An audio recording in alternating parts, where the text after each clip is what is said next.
I'd go to the moon in a nanosecond. The problem is we don't have the technology to do that anymore. We used to, but we destroyed that technology, and it's a painful process to build it back again. I'd go to the moon in a nanosecond. The problem is we don't have the technology to do that anymore. We used to, but we destroyed that technology. And it's a painful process to build it back again. It was all recorded on these telemetry tapes. So where is this hard evidence? I haven't seen anything that indicates the telemetry data is even in existence, and as I said, even if we had it, we don't have the machines to play it back. But your own research has shown the telemetry data is missing. That's right. Could this be true? Mankind's first interplanetary exploration and the original science data is missing? 11, this is Houston, radio check, over. If it's anywhere, it should be here at NASA's Goddard Space Center in Maryland, home to the National Space Science Data Archives. This film you're making now, what is it?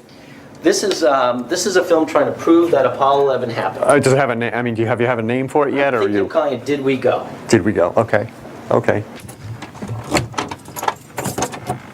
Doesn't have it either. The Smithsonian doesn't have it. Johnson doesn't have it. Right. We've been unable to track it down. I mean, we don't know where this telemetry data ended up, and we don't know what path it may have taken. So, unfortunately, I'm afraid I can't really give you much of a clue as to where this data ended up and whether it still exists or not. Leo Enright from Irish Television. The Unmanned Spaceflight website has coordinates for the landing that go down to something like 5 decimal points. I just wanted to confirm with you that you do have those sort of coordinates. And am I reading those coordinates correctly when I see that it looks as though you've landed within 500 meters of the skirt around the mountain? That, I mean, you're really very close to the mountain at the closer end in the landing ellipse, and possibly within striking distance of the phyllosilicate trench. I can't confirm that. My estimate, I'm looking for somebody, yes, there's somebody in the audience here who has that in the tip of their noggin. We should have soon that estimate. I'm looking at your fancy Moon to Mars logo, and 15 years ago, almost to the date, I sat right over there when President Bush had the different arrangement of words and said, we're going to go back to the moon in about 10 years. 15 years later, we're still 10 years away or so from humans. Your Mars charts stop with Mars sample return. Your Moon charts stop with a single human landing. There's no from there to here bridge chart. And I'm kind of wondering what NASA's been doing in the ensuing 15 years. I mean, I know the answer, but I want to hear yours. Yeah. I mean, the only thing that seems to have changed is the color of the carpet in this room. So to summarize, what American citizens are confronted with is this enormous propaganda machine. For example, the U.S. Air Force has the largest movie studios and more equipment in San Bernardino than any studio in Hollywood. Dan sat in the pilot seat during this operation, sort of monitoring the motion of the vehicle, making sure that it was steady and that there were very few vibrations of any sort. Here's a picture of the INSAT actually being deployed from the spacecraft. You can see that the deploy went very smoothly. At the moment of deploy... Did you see it in the background? There was a guy in the background, man. I'm not kidding you. You can't deny that that's someone in the background. There's a guy moving in the background. Here, watch it again. Watch it closely. I looked up, or I tried to look up the size of this rocket. I found this picture. You can see it's massive. So if that rocket is in space and if there's a guy in the background in that footage, that means that there are like giants, like insane big giants floating around in space looking at NASA. That's probably why they don't dare to go back to the moon and why they hide so much stuff. Space is full of giants. We're building the next chapter of American exploration, returning to the moon. to stay, so we can go beyond to Mars. So I'm just kind of creeping around here and definitely noticing the same kind of undulation changes and same kind of rock, same kind of dirt. Only thing that's missing is that nice little red tint. Whose orange Hummer is this? Okay, that looks like a NASA symbol. Cameras set up, tents, ATVs, food. They've been there a while. In Greenland. So I'll keep kind of going through here and see if it... What the...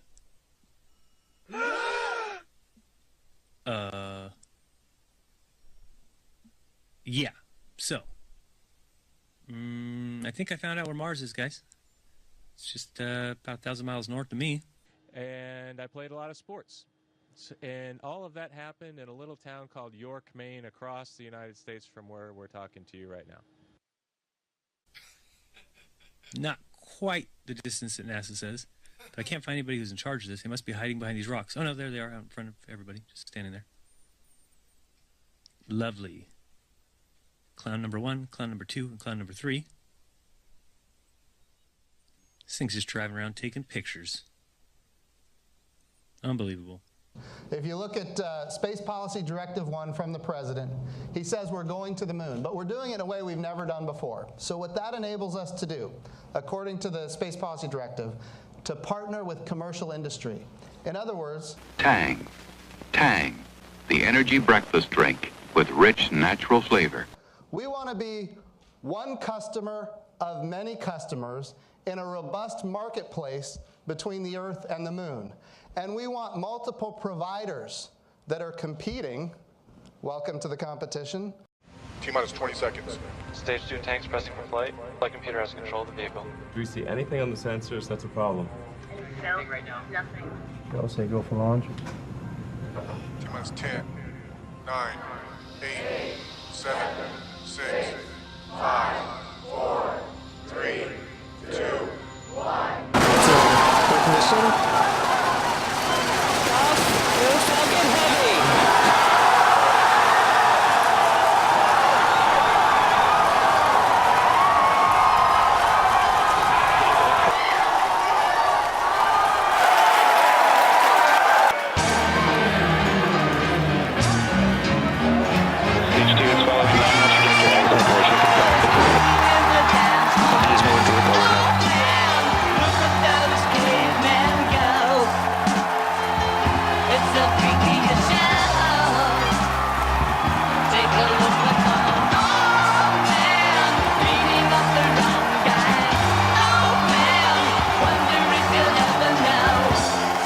Booster boost back shutdown. Center core boost back on shutdown.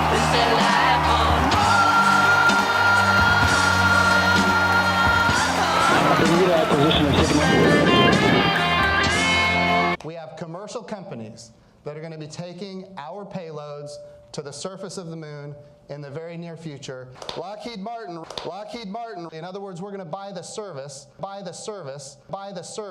Okay, ready for an exciting ride, Mannequin Skywalker.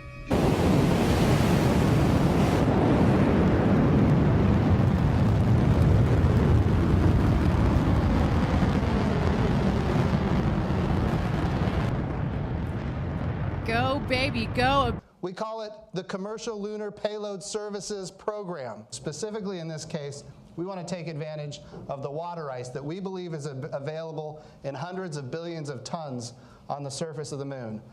And we're going to use our commercial partners in order to help us not just know where those resources are, but help us understand how do we take advantage and utilize those resources.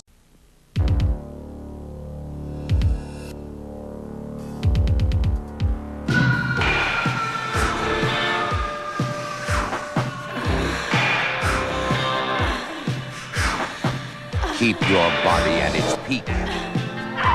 Drink Avion. Avion, with its unique balance of minerals. Pure Avion spring water from the French Alps. On the moon, there's water. To drink some of these resources such as water, and we're really excited. Now observe this next clip. What you are simply seeing is the usage of CGI, and this is 100% proof that this definitely cannot be real. These people cannot be in the space station or so, as they claim. When you look at this, I want you to see this man's arm disappear right in front of you as he goes in the corner. You see that? Once again, first of all, you may think that your eyes are simply tricking you, or you are probably just seeing things and it's not real, but I'm assuring you right now this is very real. This is the footage that's been obtained from NASA itself. So what you are seeing, this is a raw footage that has not been tampered with. The same green screen glitch we have seen from NASA and ESA so often. People don't just appear out of thin air. Yet this taikonaut does exactly that. First you can see right through him, then he gets more and more solid as he enters the module. Now, this scenery is properly staged. That's something you have to know. Everything is staged. Let's use this model of the Earth. And let's enlist the help of a friend, Tricksy. You might know her. Ladies and gentlemen, if you didn't figure out by now, I'm going to be the first man to actually tell you this, that teleportation is officially real. We are live in the ISS, and guess what? Teleportation is real. This is only done through the usage of chroma key. This is chroma key technology. This is green screen or blue screen technology. That's what is being utilized here. To better make things work like what you just seen in that video there, how this thing just magically appeared out of nowhere, this doll, this toy, you need the aid of either a blue screen or a green screen. So outside of green screens, there are also blue screens. And that's what you're seeing right here. You're seeing the former president being pushed through this NASA area, and behind him is Tim Peake, an astronaut, with what looks like a blue screen, a chroma key screen right behind him. And do you see the green ball? I mean, we can compare footage around that same time compared to what was caught on camera, and you can see it's the same background. It looks like the same deal. And I've only ever found one other video that's ever shown this same checkered blue screen. This is that one other video that I'm showing you right here. But how coincidental is it that they use this blue checkered background, which is extremely similar to ORAD virtual set technology?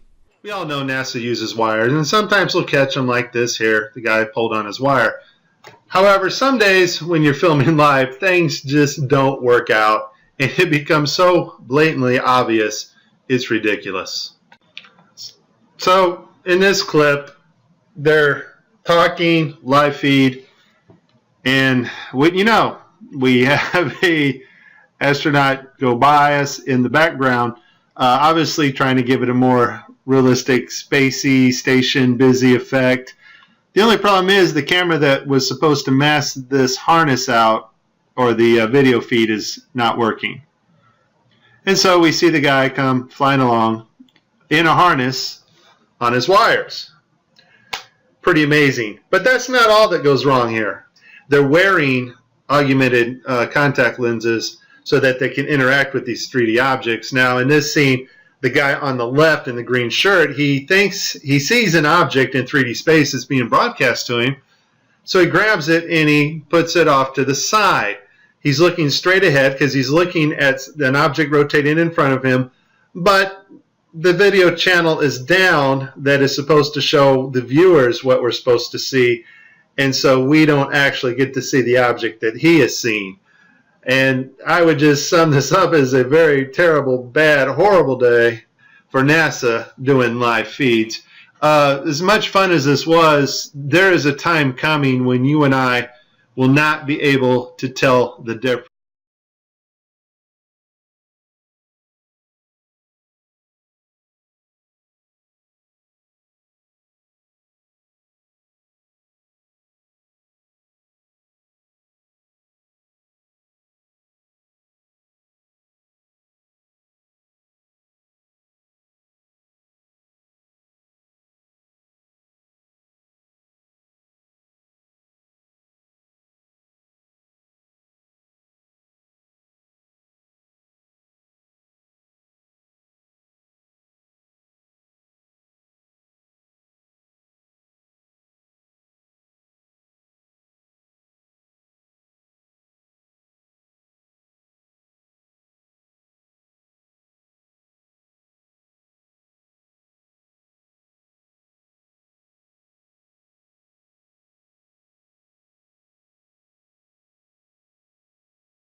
Water is also very dangerous on the space station because we have a lot of electricity, so we need to be very careful not to spill it.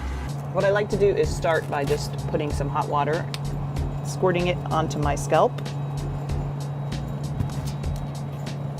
Sometimes the water gets away from you, and you try and catch as much as you can.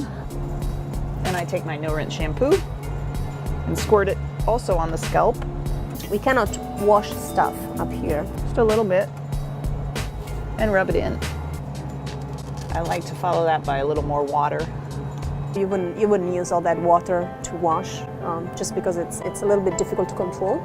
It's called no-rinse shampoo, but I think it's best if you use a little water with it.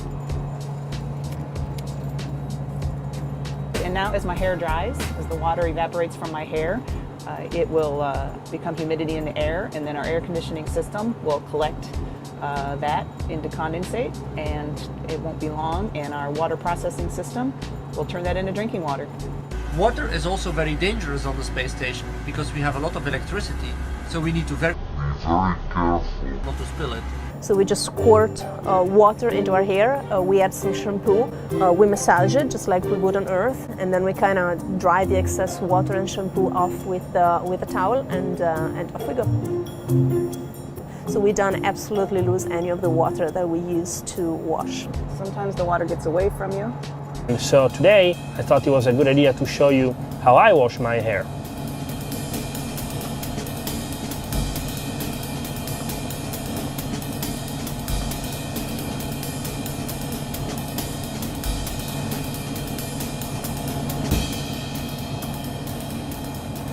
And that's it. Thank you.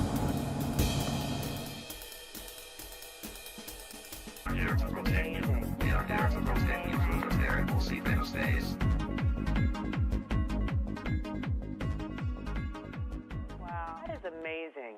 That is amazing. That is amazing. That is amazing.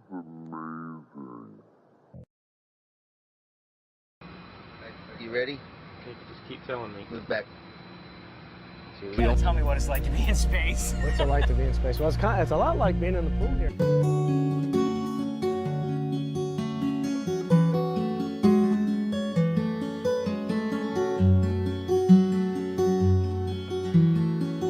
They always treat you like a child, and they've stolen all your instincts to be wild. With simulated zero gravity would be quite different from the ways that they fake the outside shots using blackout pools and things like this. So many times during spacewalks outside the International Space Station, we can see air bubbles rising up. Can you touch on how there are air bubbles in space? Can you be more specific? Air bubbles? So yeah, like a lot of times during the footage, the NASA footage, you can see bubbles coming up out of the helmets or kind of from underneath you. How do you explain bubbles in space?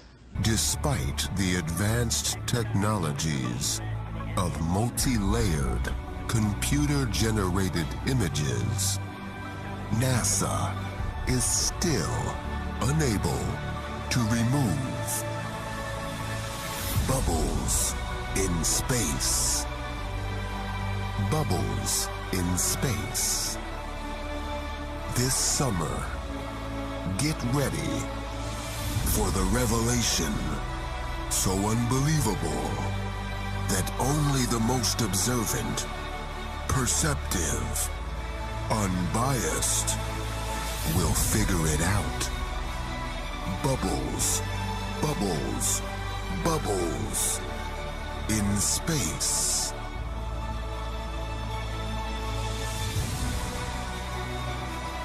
Bubbles in Space starts today at theaters everywhere.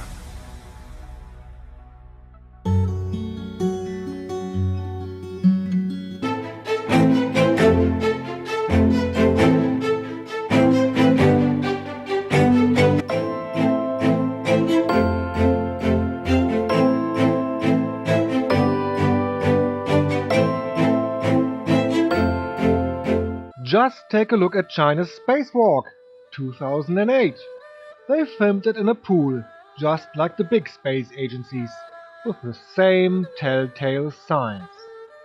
Bubbles in space, astronauts, taikonauts in this case, and objects like their Chinese flag and the security cable fighting against the water current. The globe projection in the background glitches, and the whole Earth changes from partly cloudy to completely clouded in a few seconds.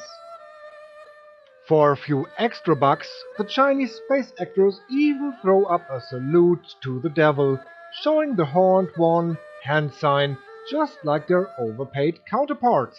Or here, China's space station. Maybe it's time to challenge life.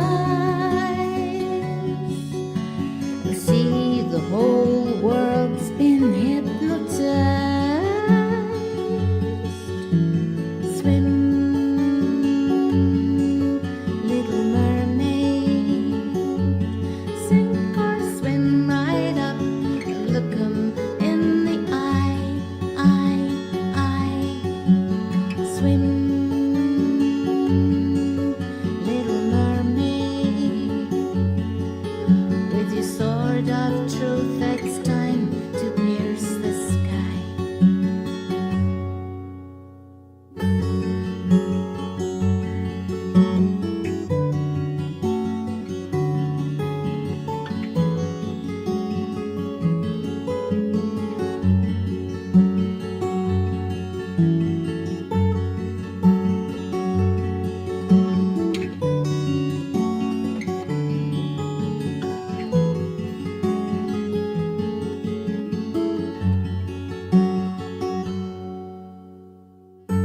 Today I woke up in a rage to find this life, this world is just a stage. Only the truth will set us free. So it's time for you to wake up just like me. Swim, little mermaid. Sink or swim right up and look 'em in the eye. So swim, little mermaid. With your sword of truth, that's time to pierce the sky. With your sword of truth, it's time to pierce the sky. With your sword of truth, it's time to pierce the sky.